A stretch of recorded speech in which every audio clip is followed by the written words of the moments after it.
The road to the Locked On NHL trade deadline continues as the biggest fish on the market has finally been moved. Jakob Chychrun is on his way to Ottawa for a pretty interesting package, a conditional first-round pick in 2023, a conditional second-round pick in 2024, and a second-round pick in 2026. And Locked On Senators Ross Levitan joins us now. Ross, what do you make of the deal for Jakob Chychrun?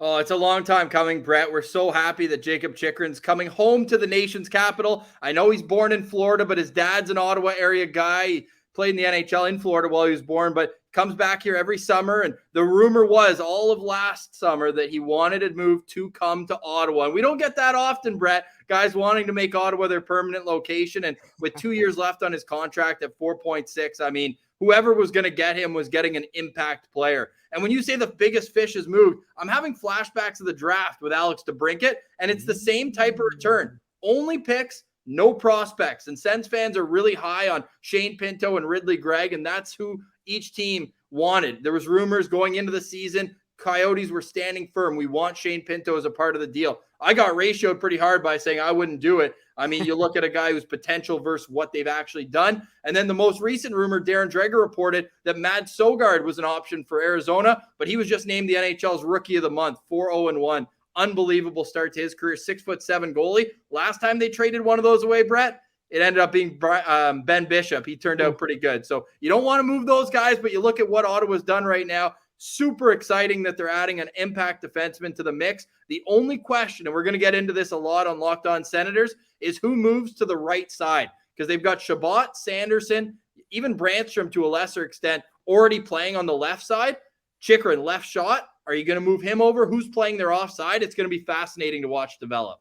See, I was curious where he might slot in. Now, you mentioned the money. He sits at a $4.6 million cap hit. You guys are going into this deadline at $16.1 million before the deal. How does this all come together, and what does this really mean for then the cap space and really the team as well?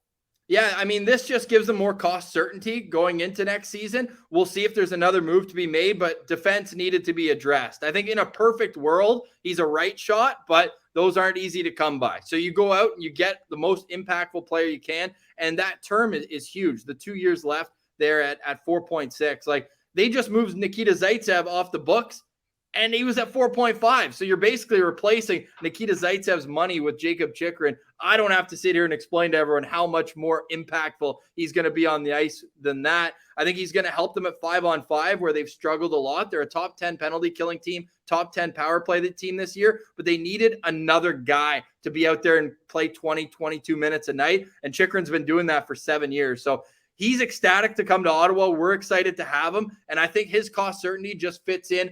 Because now you're looking at Alex DeBrincat. I think they're going to leave that for the new owners when they come in. What's the contract look like? How does that negotiation go? But if you're Alex DeBrincat, you're also sitting here like, hey, this team's serious about winning, okay? They don't care about draft picks anymore, accumulating that. Those days are long gone. Pierre Dorion has now traded away his first-round pick in this deal, his second-round pick to get out of Nikita Zaitsev, and the third-round pick, I believe, for Matt Murray. It might have been a part of the DeBrincat trade as well. But the picks are in the past. And the fact that they were able to hold on to their prospects makes this an absolute home run, bringing Jakob Chychrun to Ottawa.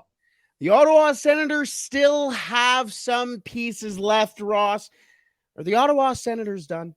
Hopefully for Locked On Senators, they aren't. We always love having these breaking news, and it gets us excited as well. This team earned it, though, right? Coming down the stretch, Brett, like this team since U.S. Thanksgiving. So it's a 40-game sample size. They're the 9th best team in the league. Like, they had such a bad November that they get the wrap around the league, right? Like, they're out of it again. But they've been battling back, and Derek Brassard was vocal in the media last week saying, hey, we've earned the right to get some help here.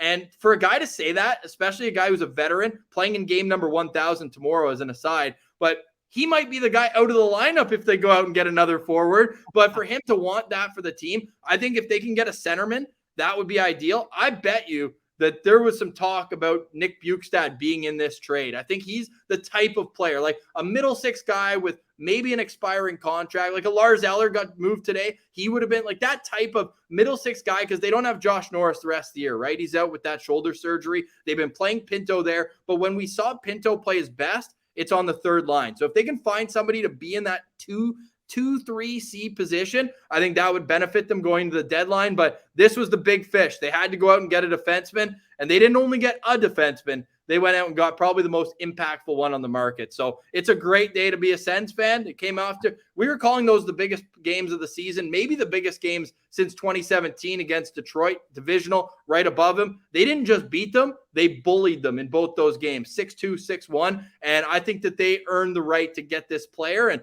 the fact that he's there, not only this year, but next year and the year after, locked in, just makes this amazing move, Brett. Fired up as a Sens fan, and I'm sure Sens Nation's soaking this one in for sure.